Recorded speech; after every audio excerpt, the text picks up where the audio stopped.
안녕하세요. 여기 봉천동 솔방울 마녀의 작업실입니다.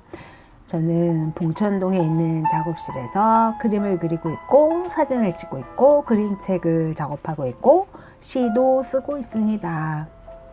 여러 가지 예술을 하고 있고요. 저의 취미는 삶의 신비를 수집하는 겁니다. 그리고 제가 좋아하는 책을 읽고 그 읽은 거에 대한 저의 해설을 덧붙이는 게 저의 취미인데요. 그래서 유튜브 채널을 하게 되었습니다. 일단은 배경음악 줄이도록 하겠습니다.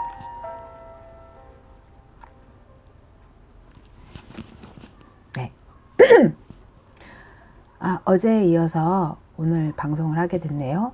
2018년 12월 23일 밤 7시를 향해서 달려가고 있습니다. 네.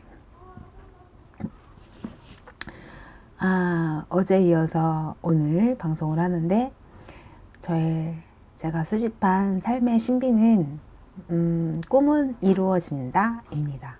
네, 많이 들어보셨죠? 그 월드컵 4강 전 국민이 열망을 하니까 우리는 4강까지 들어갔잖아요. 그건 정말 간절하게 강력하게 원하면은 꿈이 이루어지는 건 아닐까라는 거를 얘기해주는 가장 큰 예인 것 같고요. 제게 있어서 꿈은 이루어진다 라는 거는 최근에 두 가지 되게 귀여운 사례가 있었어요. 하나는 저희 봉천동에 살면은 주택가에 감나무가 되게 많거든요. 작년엔 안 그랬는데 올해는 감나무들을 보면서 저 주택가에 심어진 감나무의 감은 무슨 맛일까? 그냥 볼 때마다 그냥 궁금했었거든요. 근데 어느 날 보니까 감을 따더라고요. 되게 긴 장대를 가지고서 아이들이랑 엄마 아빠들이 모여가지고서 감을 따는 장면이 요즘 볼 수 없는 장면이기도 하고 너무 흐뭇해서 저와 제 친구는 그 장면을 보고 있었어요. 했더니 그 감나무집 주인이 저한테 오셔가지고서 감 좀 가져가라고 해서 저는 감 3개를 얻었거든요.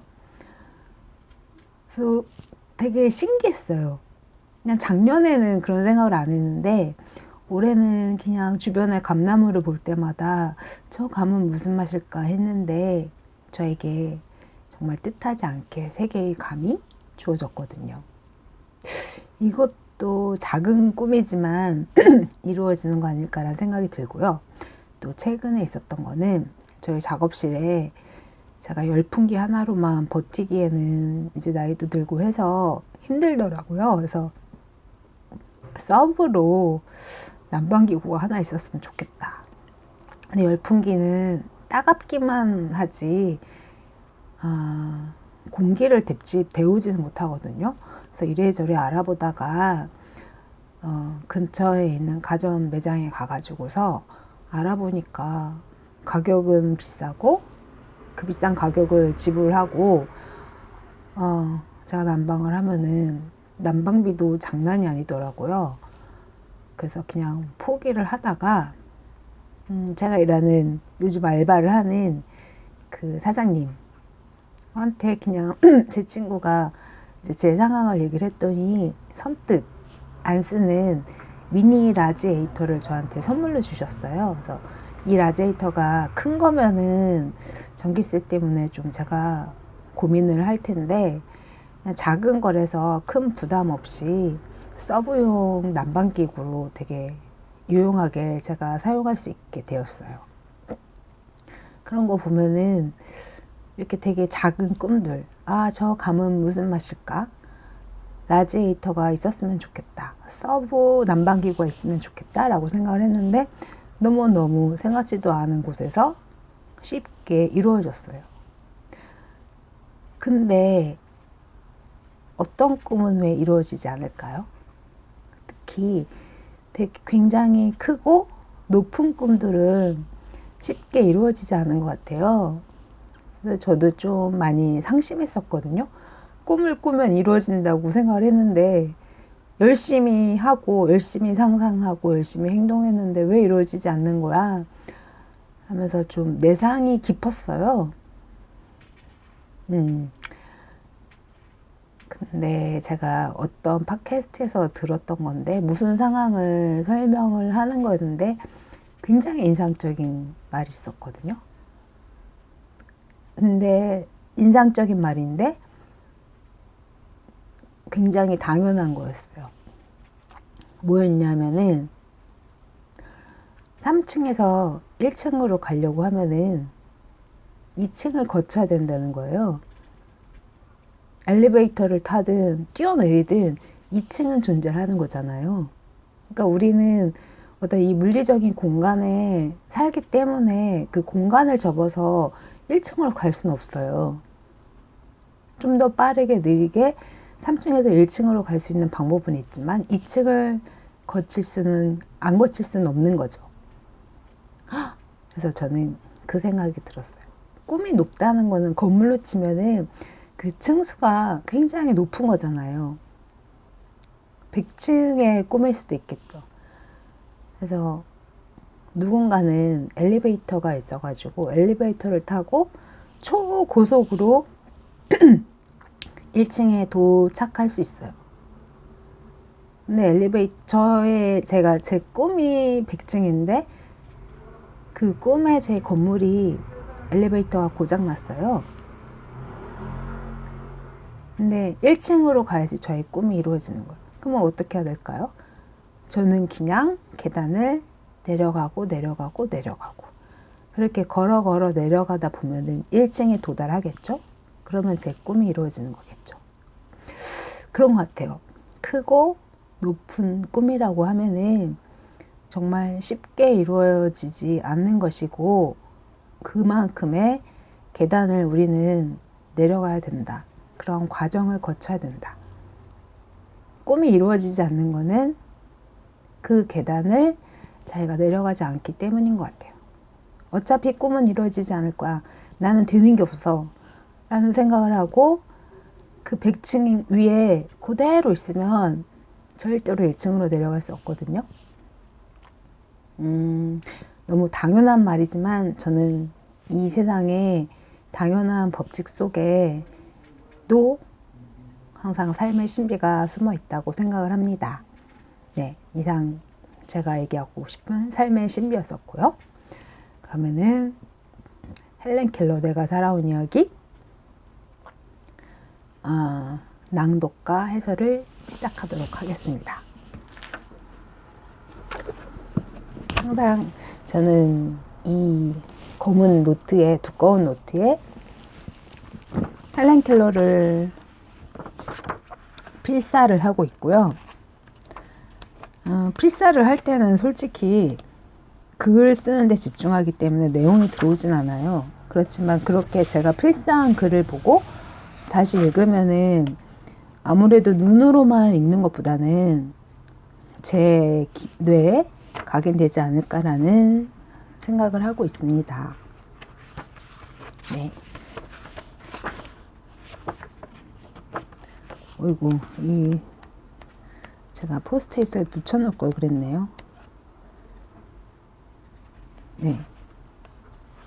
저번 시간에는 헬렌 켈러가 사랑이 무엇인지 선생님한테 질문하는 장면이었었거든요. 그래서 예전에 쓰던 신호를 섞어가면서 이제 선생님한테 계속 질문을 하는 거예요. 그 부분에 대해서 제가 낭독해 드릴게요. 사랑은 꽃의 달콤함인가요? 아니, 그렇지 않단다. 나는 다시 생각했다. 마치 선생님과 나는 따뜻한 햇볕을 쬐고 있었다. 이 따뜻한 것이야말로 사랑이 아닐까? 나는 열이 감지되는 방향을 가르치며 물었다. 그럼 이것이 사랑인가요? 만물을 키워내는 따뜻함의 원천인 태양보다 아름다운 것이 또 어디에 있겠는가? 그러나 선생님은 고개를 가로저으셨다. 너무도 혼란스러워서 나는 낙심천만이었다. 왜 선생님은 내게 사랑이 무엇인지 가르쳐 주시지 않는 걸까? 의아하기만 했다.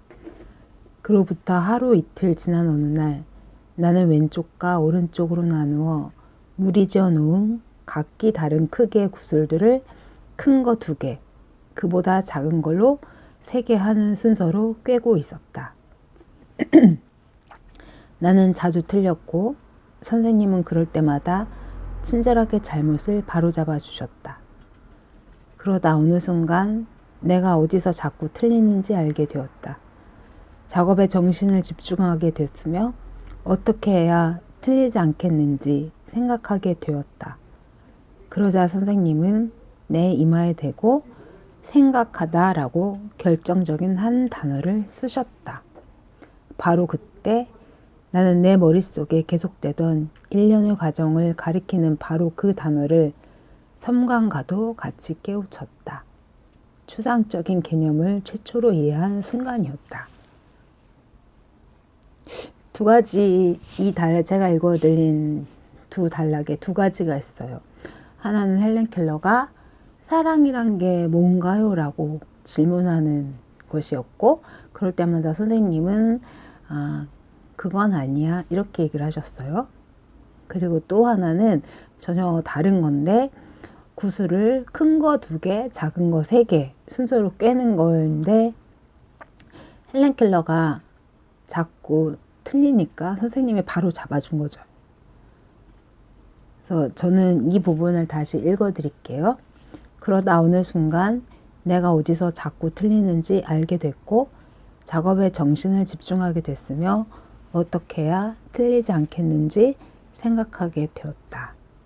이때 바로 설리번 선생님이 헬렌 켈러의 이마에 생각하다라는 단어를 쓰셨대요. 와, 저는 여기서 늘상 제가 하는 말이지만 깜짝 놀랐습니다. 제 어린 시절을 떠올려요. 단어를 배웠었겠죠. 저는 눈이 보이고 귀가 들리고 말할 수 있기 때문에 내가 어떠한 단어를 어떻게 깨우치었는지에 대한 경험이 생각나지가 않아요. 너무 저한테는 쉽고 당연하게 주어졌기 때문에.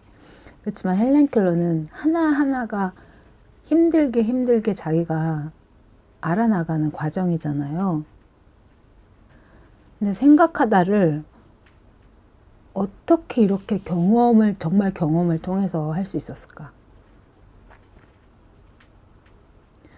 정말 생각하다라는 말의 정의와 너무 가장 가까이 다가와 있는 저는 경험을 헬렌 켈러가 했다고 생각을 해요. 여러분은 왜 생각하세요? 멋있어 보이려고? 아니면 생각의 깊이를 더하기 위해서? 아니면 더 근사한 무언가를 찾기 위해서? 제가 지금 3가지 말씀드렸지만 굉장히 추상적이잖아요. 왜 생각을 하는 걸까요?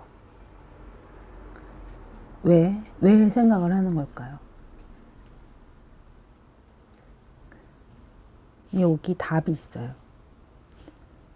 어느 순간 내가 어디서 자꾸 틀리는지 알게 됐고 작업에 정신을 집중하게 됐으며 어떻게 해야 틀리지 않겠는지 생각하게 되었다. 이거 얘기할 때 아인슈타인의 굉장히 유명한 말이 있어요.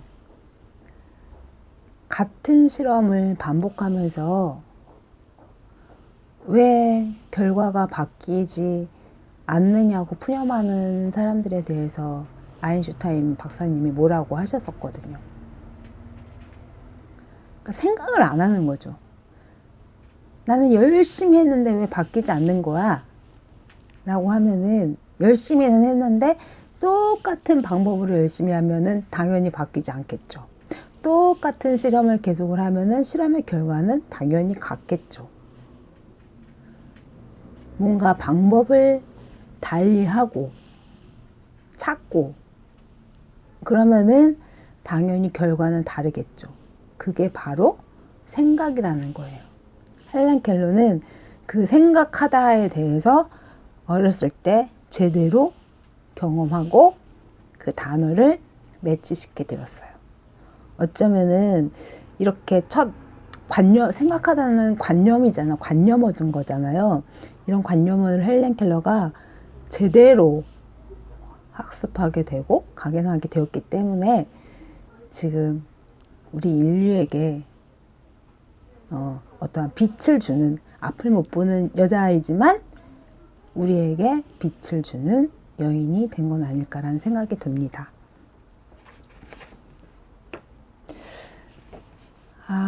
여기에 제가 보시면, 이건 잘 안 보이네요. 무슨 피카르트, 제가 최근에 이 헬렌 켈러의 내가 살아온 이야기와 같이 읽는 피카르트의 인간과 말의 부분들을 적어 놓았는데, 뭔가 지금 상황과 좀 어울리지 않은 것 같아가지고서 다음에 기회가 되면은 읽어드리도록 하겠습니다.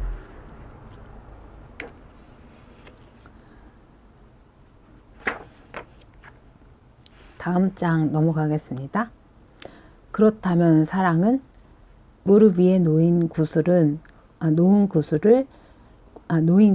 까맣게 잊어버린 채 오랫동안 가만히 앉아서 나는 사랑의 의미를 알아내려고 애썼다. 구름이 잔뜩 끼어 하루 종일 흐린 날씨였다. 그런데 한 차례 소나기가 지나가자 언제 그랬냐는 듯 남부특유의 찬란한 태양이 모습을 드러냈다. 나는 물었다. 선생님, 사랑은 이런 건가요? 그래, 맞아. 사랑은 햇살에 비추기 전 껴있던 구름 같은 거란다. 당시의 나로서는 이 짧은 한 문장을 도저히 이해할 수 없었다. 그러자 선생님께서는 다음과 같이 설명해 주셨다.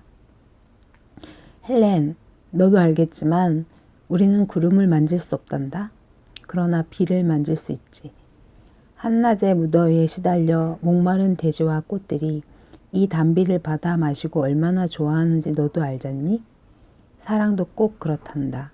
손에 잡히진 않지만 모든 것 위에 부어지는 그 달콤함만은 느낄 수 있지. 사랑이 없다면 뭘 하고 싶지도 않을 거야. 이 아름다운 진리는 내 마음을 사로잡았다. 사람과 사람의 영혼을 연결하는 보이지 않는 끈이 느껴졌다. 예. 헬렌 켈러에게 추상적인 사랑이 무엇인지에 대해서 설명을 했는데, 저는 사실 솔리번 선생님의 이 표현도 사랑에 적합하다고는 생각하지 않아요. 근데 아마 이건 헬렌 켈러의 상황, 그러니까 보지도 듣지도 못하기 때문에 그런 헬렌 켈러한테 사랑이라는 추상적인 거를 설명하기에는 이게 맞을 수 있겠죠. 다시 한번 설리번 선생님이 헬렌 켈러한테 얘기했던 사랑에 대해서 읽어보도록 하겠습니다. 헬렌, 너는 알겠지만 우리는 구름을 만질 수 없단다. 그러나 비를 만질 수는 있지. 한낮의 무더위에 시달려 목마른 돼지와 꽃들이 이 단비를 받아 마시고 얼마나 좋아하는지 너도 잘 알잖니? 사랑도 꼭 그렇단다. 손에 잡히지는 않지만 모든 것 위에 부어지는 그 달콤함만은 느낄 수 있지. 사랑이 없다면 뭘 하고 싶지도 않을 거야. 네. 근데 제가 이 일련의 과정에서 얘기하고 싶은 거는 헬렌 켈러가 계속 사랑이 뭔지 묻잖아요. 햇살 같은 거냐라고도 물었고, 그렇죠. 햇살 같은 거냐라고 물었어요. 헬렌 켈러가. 근데 저는 햇살도 사랑이라고 느꼈거든요. 그 다음에 달콤함이냐고 말했을 때 설리번 선생님 또 아니라고 했어요. 근데 저도 달콤함도 사랑이라고 생각을 했는데, 이거는 저처럼 보고 듣고 이미 모든 걸 배운 사람한테 통하는 거고, 헬렌 켈러처럼 보지도 듣지도 못하는 아이한테는 그 구름과 비로 표현하는 게 그 당시에는 헬렌 켈러한테 이해될 수 있을 것 같아요. 여기서 제가 집중하고 싶은 거는요. 헬렌 켈러가 계속 묻잖아요. 이런 거냐 저런 거냐 묻고 답하고. 헬렌 켈러는 스스로 아마 수집한테 계속 묻긴 했지만 이걸까? 아니 아닐지도 몰라. 아니면 저걸까?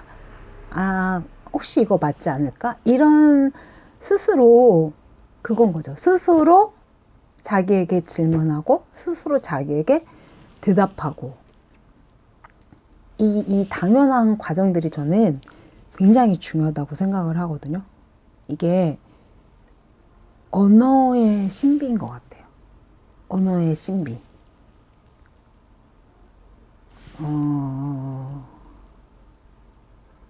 그리고 이거가 관련해서 최근에 제가 읽은 아이들은 철학자다라는 책에 나온 부분인데 질문과 대답에 대해서 쓴 글이거든요. 연결되어 있으니까 제가 읽어드리도록 하겠습니다.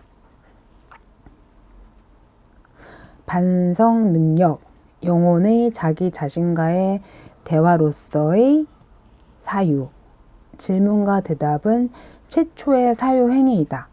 그러므로 생각하기 위해서는 두 사람이 필요하다.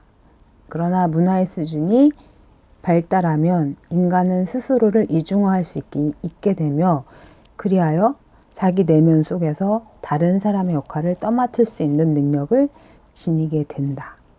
네, 그러니까 질문과 대답은 최초의 생각하는 행위라는 거예요. 그 헬렌 켈러가 사랑에 대해서 묻다가 갑자기 그 구슬을 깨는 장면에서 깨는 데에서 생각하다라는 그 단어, 그 관용어에 대해서 알게 됐다고 했잖아요. 그거는 단순히 구슬을 깨는 장면에서 느낀 게 아니라 이 모든 과정, 헬렌 켈러가 사랑에 대해서 묻고 스스로 대답하려고 했었던 그러한 그 전에 장면이 있었기 때문에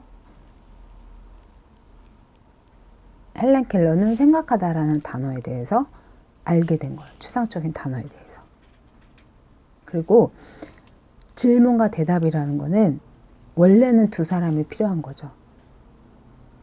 근데 그걸 혼자 할 수 있는 거예요. 여러분 어렸을 때 되게 이상한 경험 있지 않으셨나요? 저 어렸을 때 제 안에서 제가 말로 누군가한테 얘기하지 않아도 내가 스스로 말을 하고 얘기한다는 게 되게 이상했어요. 말을 하지 않는데 내가 나라는 어떤 모험 안에서 말을 한다는 느낌이 있었거든요. 그리고 누군가랑 말하고 나 자신과 말한다는 게 너무 신기했어요. 뭐 가령 예를 들면은 어렸을 때 아빠 호주머니에서 100원을 훔쳤는데 속으로 그런 거죠. 아 이러면 안 되는데 아빠한테 들키면 혼나는데 그러면은 내 스스로 현주야 괜찮아 100원 정도는 괜찮아 이런 경험 있으시잖아요. 그러니까 이게 헬렌 켈러한테 언어가 주어졌기 때문에 저는 더 적극적으로 스스로 자기 안에서 질문하고 대답할 수 있는 건 아닐까라는 생각이 듭니다.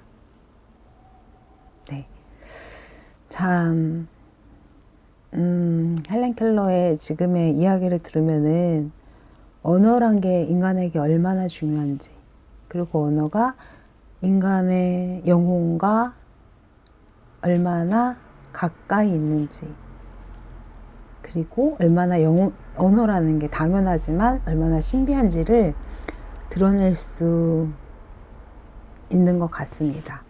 네, 여러분 들어주셔서 감사하고요. 제가 오늘은 좀 말을 빨리 해봤거든요. 그 전에는 말이 너무너무 느리더라고요. 질질 끄는 것도 있고 그래서 좀 빨리 했는데 여러분 듣기에 어떠신지 잘 모르겠네요.